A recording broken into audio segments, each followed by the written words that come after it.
Okay, so I promised you guys an interview with someone very special to us. This is our friend, and I'll let her introduce herself. She is actually a speech special education teacher. My name is Lauren. I've been teaching for 18 years, and I teach kids that have more involved disabilities. Yeah, and this is my friend from my cohort in the Fulbright program. My name is Kiro. I've been teaching for 12 years, and I'm here with Milan to learn about the American education. Okay, I would really ask you guys to speak up a little, and Sorry. we'll just start with this interview. I will try to make a small introduction because what we see now in Serbia is that for a couple of years now we have had the laws that actually require parents to send children with disabilities to regular schools. Mm-hmm. So we call this inclusion, as you Mm-hmm. probably know. So we are trying, and I think a little bit struggling, to incorporate our curriculum and day-to-day activities at school to include these kids as much as possible. And with this law came different kids from very mild dyslexia and maybe dysgraphia to autism spectrum and things like that. So most of my colleagues are struggling with it because, sometimes you have trouble teaching languages, sometimes there's even a lot of trouble with maths, foreign languages, things like that. And we're all trying to figure out a way how to do it. Sure. And America, I think, has struggled about it more. Yeah. So we want to It's learn for a from long your time. experience. Yeah. Well, Milan, in Macedonia is the same case. So we are doing the inclusion for a while now. But also in Macedonia, the teachers are really struggling, mainly because we don't have, I would say, enough trainings. Mm-hmm. We're not prepared enough. There are no special educators in our schools. So it's up to us to struggle and to teach, to do the best we can, to do researches on our own. We have some trainings which I honestly think they're not enough. I've seen recently there was an online training which I also think is not a proper thing to how to teach the teachers in order to teach these So students with focusing on disabilities. the training, you have all the training one gets. So tell us how your training was. I mean, you really went from the beginning to the end to school to learn how to do this. Yep. So I teach kids with more involved disabilities. So I teach kids that range from having some significant behavioral issues with really no attached disability to kids that might have autism, who might be nonverbal, and just have a much harder time being included in the classroom. However, in American schools now, everybody gets included at least to some degree in our public schools. Okay. So I was in your school, and I saw that there are teachers assigned for each of the students with disabilities. Yeah. At first, I saw the most of the kids or most of the students were included in together with the other kids, but they also had, each of them had a special educator with them. Kind of.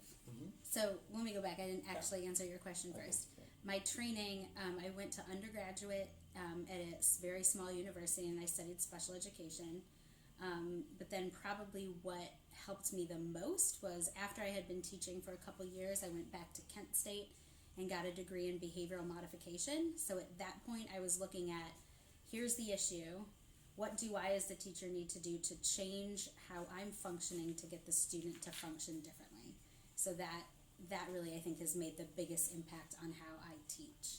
So the philosophy is not to make a student, but to focus on changing teacher behavior, if I understand correctly, so that the student mirrors this change in a way. A lot of it, and again, these are with kids maybe with more involved needs than you're seeing in your schools, but in the case that I'm working with, a lot of it is looking at, how do we manipulate the environment to get the student to be more successful? And not necessarily by giving the student everything they want at all, of course. but kind of analyzing what is going on with that student. But can you give us some specific example without telling names, of course? Sure. I mean, I'm trying to think of. I mean, maybe this will just help me give better information. Do you have students in your classroom who are nonverbal? Like they can't speak? They don't speak, yeah. Okay, we can imagine something like that. But is that at all relevant to the people who are going to listen to this interview? I don't know how many cases there are, because in our law they say that we include. Okay. But it doesn't say we don't include down, but we include this. Anybody could come. So anybody could ask to come, but has the right for individual education plan. Okay. So I would say one of the biggest things that maybe will help people who are listening is when you're looking at what is causing a student to be disruptive. So your first goal is to kind of eliminate or look at, does this student have the ability to understand? So if you're teaching algebra and they don't know the numbers 1 to 10, they're not going to be able to sit in an algebra class. So you have to look at, how can I get them the instruction that they need? So do they need to go to another classroom? Do they need to sit, do something different? Kind of what you mentioned is we're very fortunate in the United States that within a school, there are lots of special education teachers that come alongside the regular education teacher. So as a team, we're making a decision that says, hey, this kid is pretty good at math. We're going to have them be in your class for math. But man, they are really struggling with reading, and you're teaching reading that's too difficult, so I'm going to bring them into my small classroom and work on reading. So it all comes down to individualization in a way. It all comes down to individualization, yes. Okay, so have in mind this, there's a big difference here, and I think our viewers would like that pointed out, that in Serbia, actually, we don't have, even for the entire school, one special education teacher. So it is expected from guys like Kiro and me, who don't have any training, to adopt, which is kind of, almost impossible sometimes. So, for instance, if you have a student who is on an autism spectrum, I think that is what I could perceive as the biggest challenge, both behavioral and educational wise.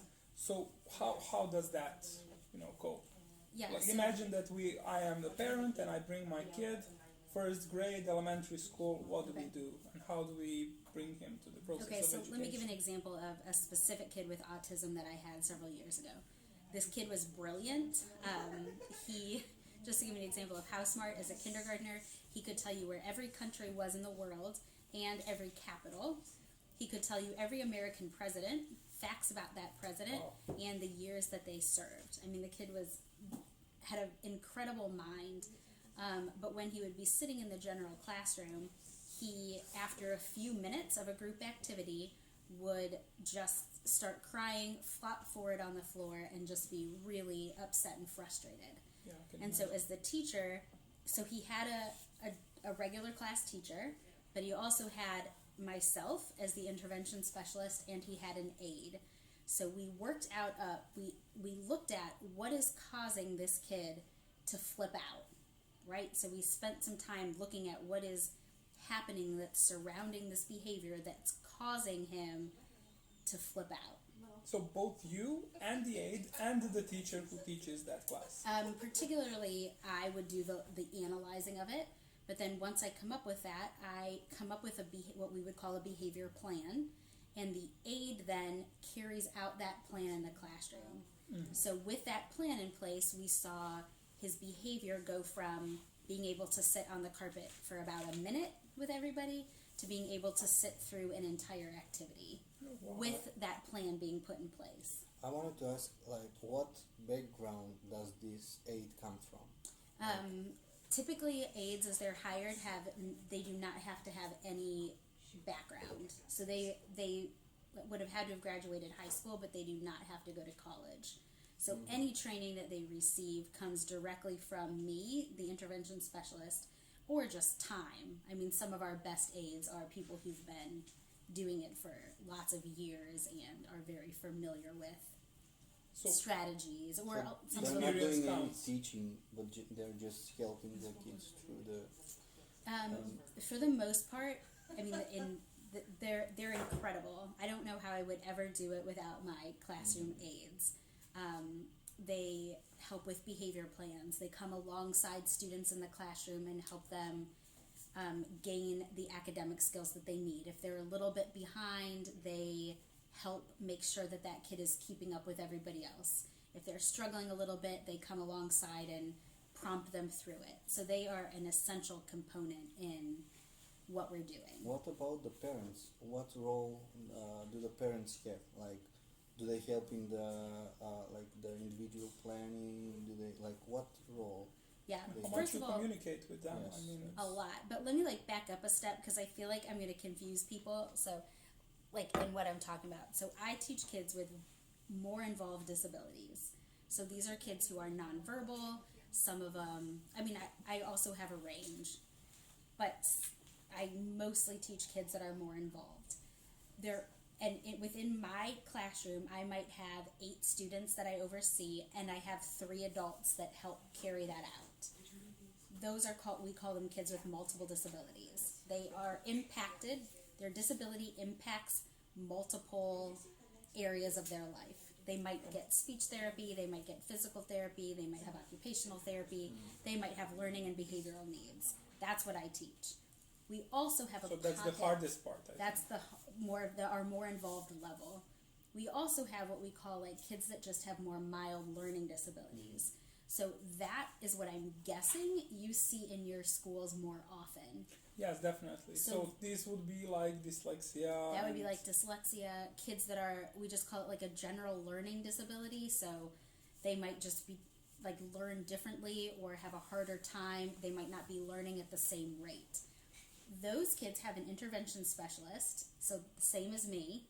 They might also see a tutor, but they do not typically have an aide that is with them. Yeah.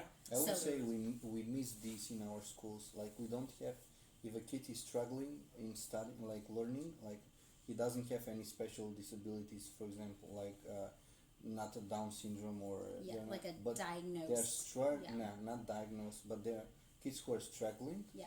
And those kids are not addressed in our education. But yeah. Let me zoom out. So, for instance, I think it's one thing that when a parent knows about the situation and knows the diagnosis and comes to school. Yeah. So there is a lot of communication involved in making this plan. How long do they stay in school? How does the school system adapt to cover the needs of these kids? In either case, whether they have a more mild disability or a more severe disability, they are all on what we call an IEP. So typically, if a kid is more severe, that child is usually diagnosed very early. Down syndrome and some disabilities can be diagnosed at birth. Others are diagnosed autism sometimes by 2 or 3 years old. But by the time they get to kindergarten, most of them are diagnosed, and most of them have already been to preschool. Mm-hmm. Learning disabilities are often diagnosed a little bit later. A preschool teacher might kind of have an idea, something isn't seeming quite right, but it's not usually until kindergarten or first grade that child is diagnosed as having a learning disability. Once that process happens, whether it's a really young 2 or 3-year-old or a kindergartner or first grader, and sometimes it's even later. Some kids end up being put on an IEP by 5th or 6th grade. But either way, then that becomes a process that involves the parent. So we're usually the team has kind of talked about what are the needs of this kid. Often they're in contact with the parent saying what do you see? Are you seeing the same things? Especially if it's getting into a kid is maybe struggling behaviorally. We're asking questions to the parent, are you seeing the same thing at home? Is this only happening at school? Are you seeing this, if he's playing on a sports team, are you seeing the same issues? So a lot of that becomes contact with the parent. Then we're writing a document that's called, first we're doing what's called a multi-factored evaluation, where all of the teachers and all of the team are together evaluating where is the student at. From that document, you're creating an IEP, and the IEP is a commitment between all of the people involved in the team. Sometimes if the student is old enough, even the student, saying this is what we're committing to teaching this student within the next year. Okay. Does that make sense? Yeah. It perfectly makes sense. How long? Because I've heard at the school where I'm shadowing, is that they have like a prolonged period for school. It's like until they're 20 or something. Longer. Yes. So they can. Kids can go to school through 21 or 22. I'm honestly not quite sure. Okay. But yes, that's true. So would you think that is enough for all of them to reach some level of independence? And what is actually, when you are special in that way, what is the main goal of education at large? I mean, I don't know what parents can expect. I mean, the hardest thing is that becomes very individual. So I think in my class, what I say is like I'm always trying to get that child to reach their full potential. Now, obviously, that's different for every student. For some students, it looks completely different. And I think you're analyzing all the time, what does this child need? So if you go back to the example I gave before of the student who was very brilliant, and I only had him as maybe through third grade, and he wanted to be an architect. And I have no doubt that he has the mental capacity to handle the math and do all the things that are involved in being an architect. But when I looked at him, the part that's going to prevent him from being an architect is his ability to navigate social situations. So he still might get very stressed out over something that doesn't fit the way he thought it should. So part of what I started looking at is like, okay, if you really want to be an architect, and therefore you really need to go to college, even as a second grader, you need to be able to have a conversation with somebody. You need to be able to hear what they say and then carry that out. And you want to be an architect all the way over here, but all the way back here, I can start working on your ability to hear what somebody said, to have a conversation, so I think so my goal for him would have been like, gosh, I really hope that you get to the point that you can go to college and you can navigate all of those social situations. Obviously, I have other kids who come nonverbal and on a much different level, and my hope for them would be that you can someday ask somebody for something that you want without having to be so frustrated about it. Yeah. I saw a lesson where you were teaching dialogue. Yes. It was yes. very interesting to me. Like literally just teaching a kid to say it's my turn, or I do want that, or I don't want that. And then again, that's probably not what you're seeing in your classroom. You're probably seeing kids that function higher than that, but we have had some kids who are not very well functioning, but mostly like they're left out. And in Hudson School, where I was shadowing only for a day, they had like a classroom for special with kids with special needs, where they teach them cooking, or they teach them the basic things like they'll need in life. Cooking, then shopping, something like that. And I think that in American schools, so again, like I'm teaching at the youngest level. I teach kindergarten through sometimes third grade. But by the time that, in my mind, when they're that young, I still want to hold hope for those kids that they're going to be able to read, at least at some level. They're so little.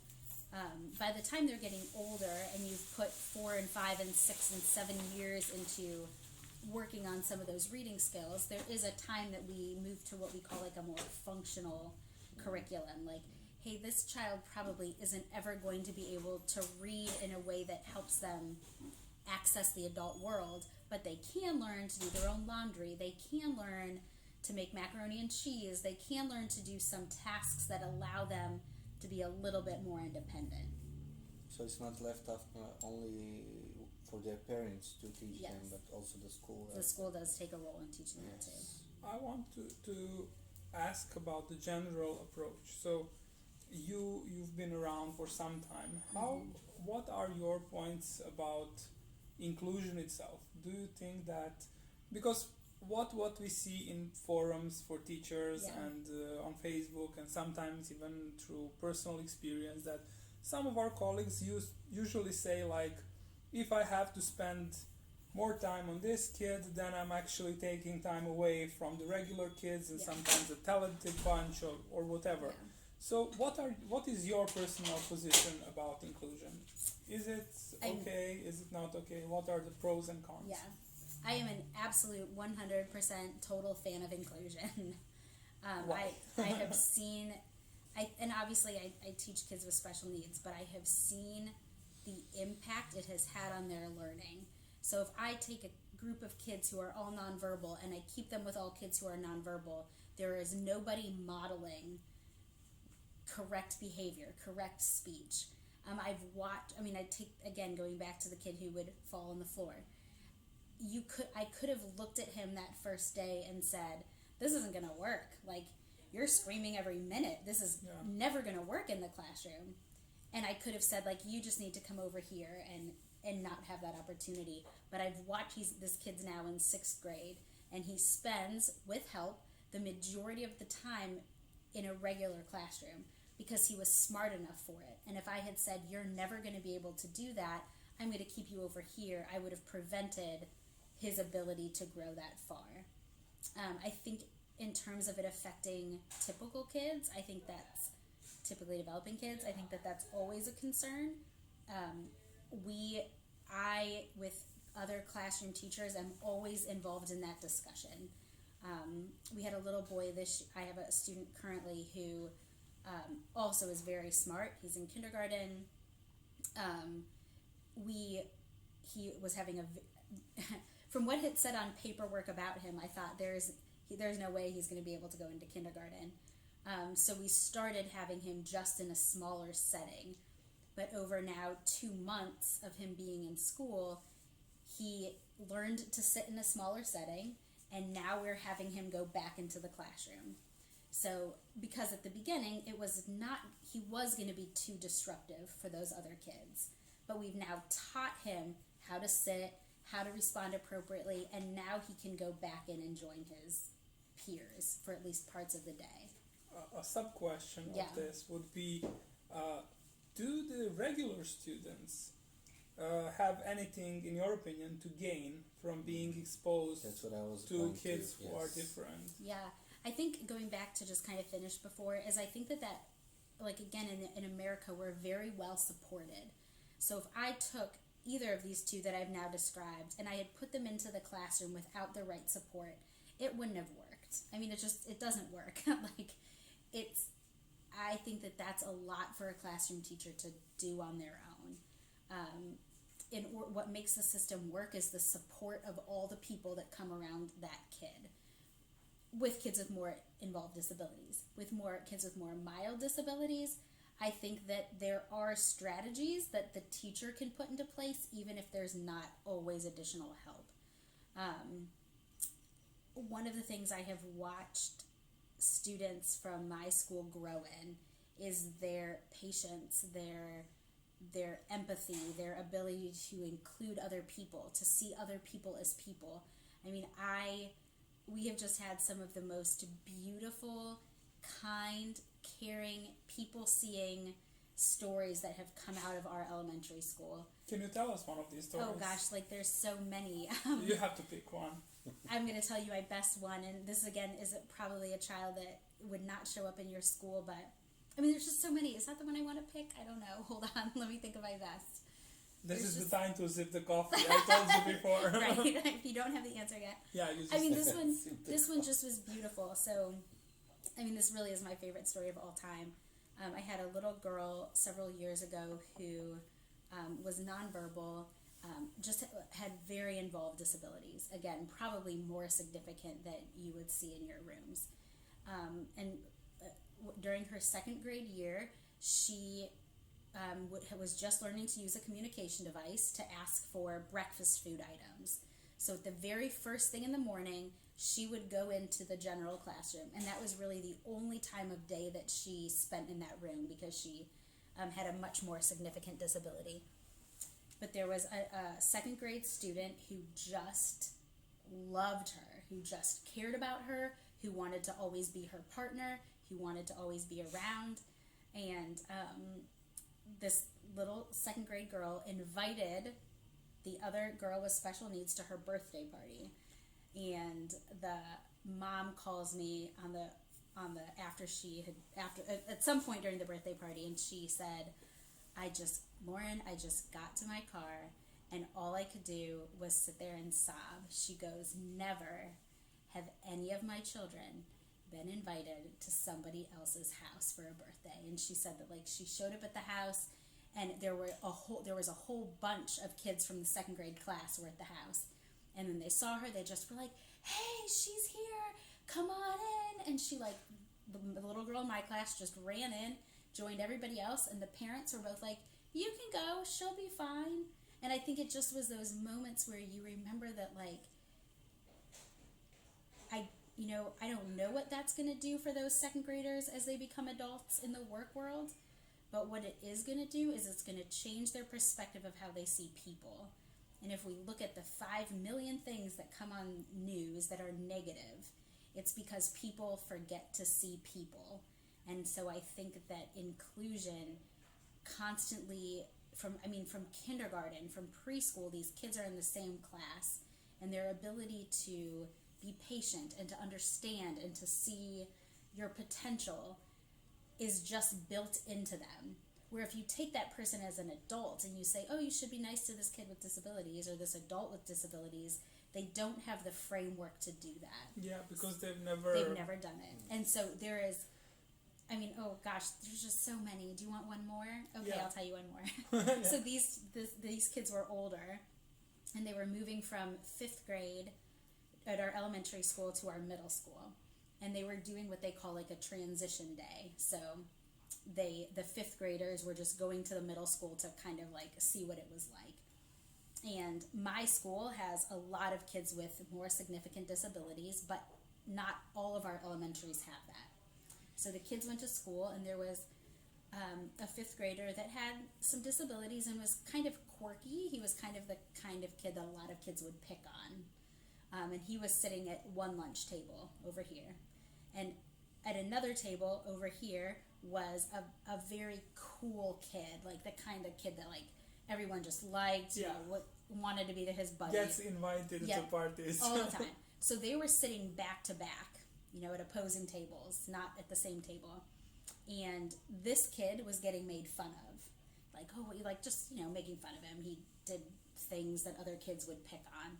And the very popular kid hears it, and he starts crying, and 5th graders don't typically cry, and he stands up and he says to this other table, you will stop that. You will stop that right now. You will not make fun of my friend.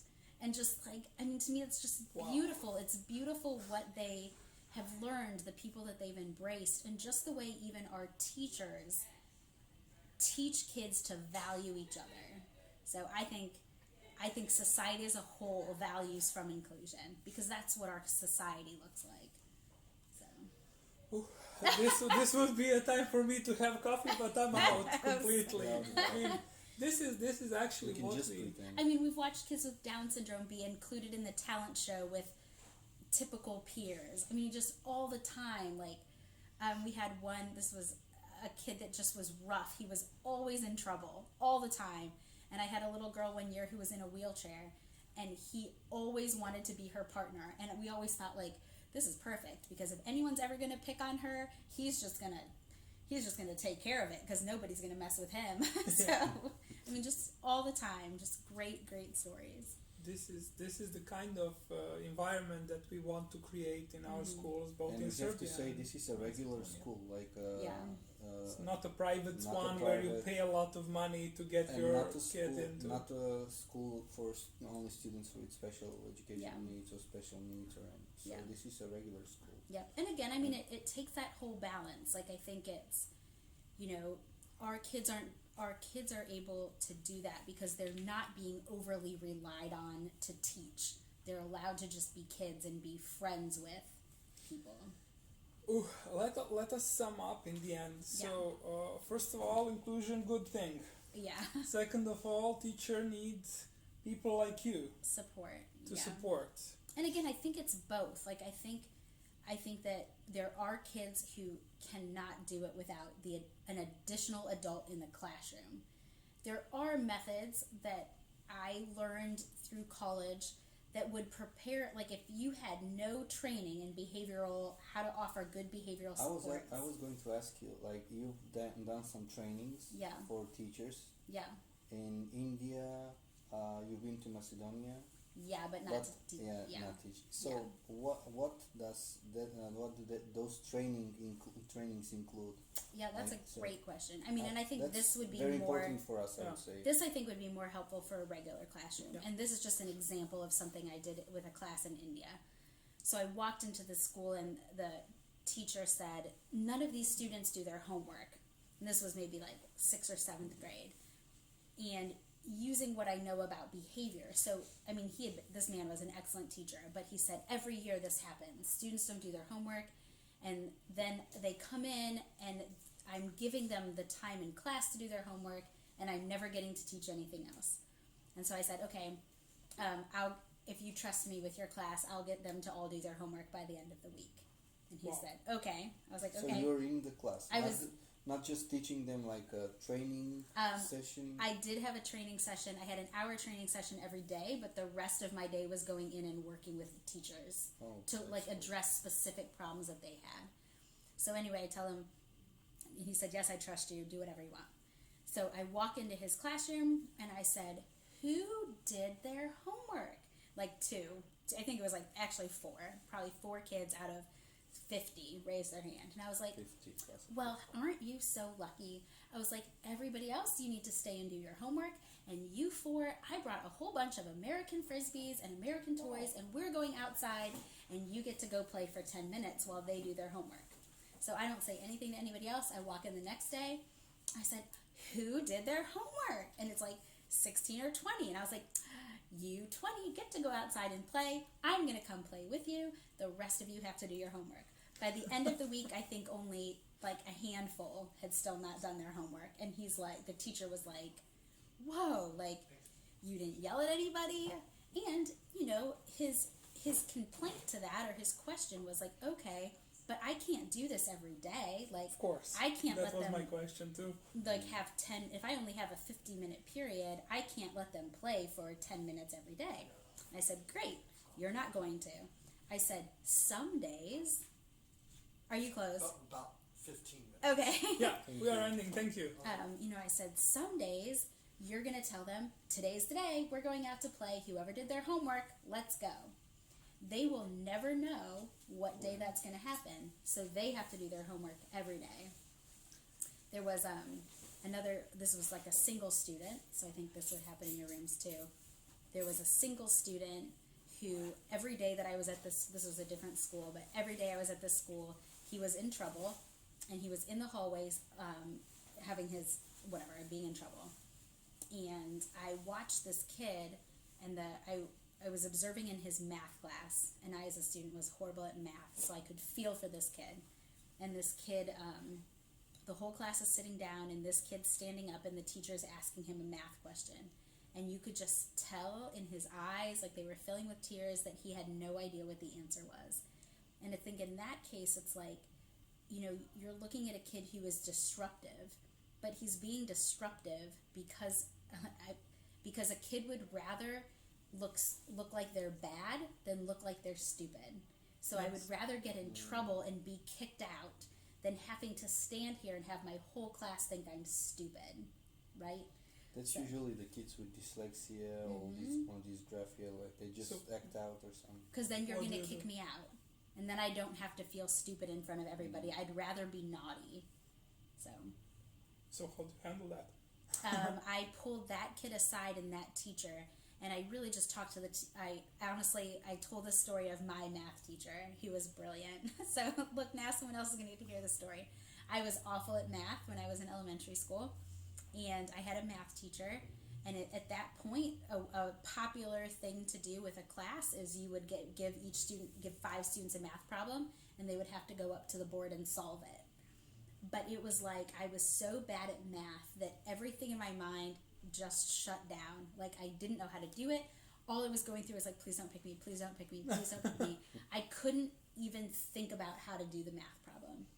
So this is my math teacher, she calls me up to the front of her room one day and she goes, Lauren, I know that you have a really hard time with math. And I was like, oh, like probably crying. And she's like, here's what I'm going to do for you. She goes, every night I'm going to give you one problem.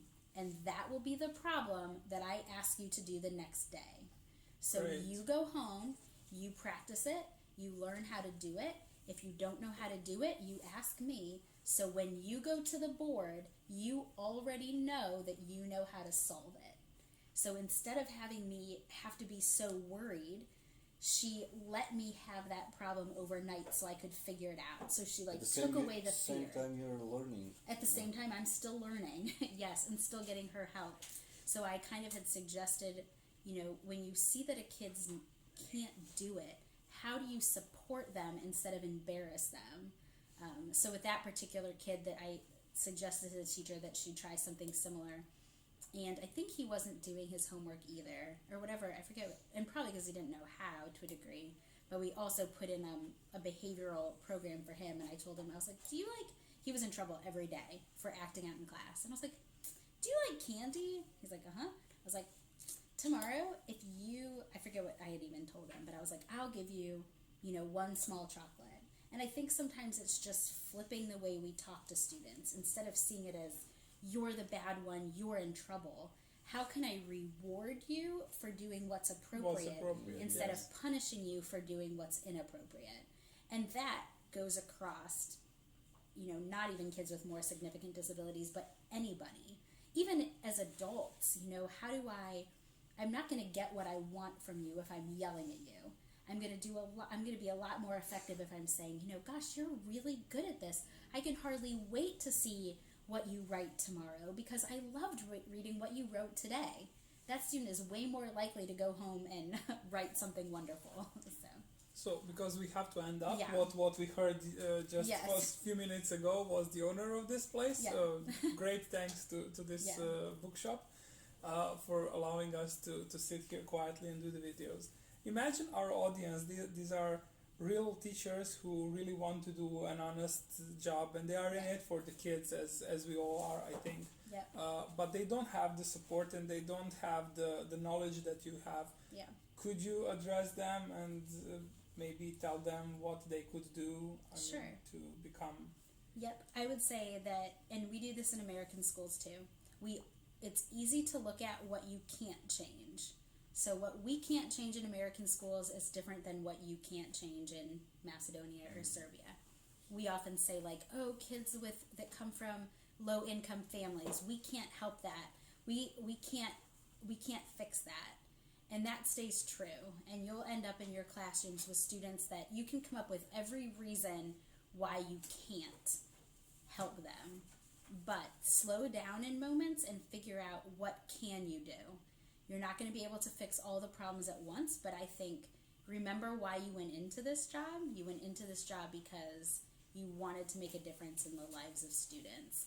And the pressures are high and the things are hard, but when you can slow down and just remind yourself, this is why I'm doing this, and I'm going to do my best to make a difference for that one. Can I make a complete difference? I don't know, maybe not, but if you look at what you can do instead of what you can't do, you start to at least move in a positive direction. So. And maybe we can invite Lauren to come over to the Balkans. And I would love it. That's my dream life, is to start traveling and working with schools around the world. So. Well, help we our can teachers. we can definitely make a program where we actually connect the That'd be classrooms awesome. from Macedonia Yeah. and Serbia, Now it and can then just be done invite you digitally. as a speaker. Yeah, but it's way more fun to travel to other countries. Yeah. I mean, it was included, but in the meantime, until Yeah. we gather money That's for right. your ticket, we can That's invite you right. over Skype if That's right. it's okay. Thank you very much Yeah. for this Thank you, interview. Lauren. Yeah, thank Thank you. you, Kiro, also for being here as a co-host to this video Thank blog. you, Dylan. And I hope really that we are going to stay in touch, all Yeah, three of us, course and we maybe will. do something That would be together. awesome. I would love it. Okay, thank you Thanks. guys. See you. Thank you. Yep.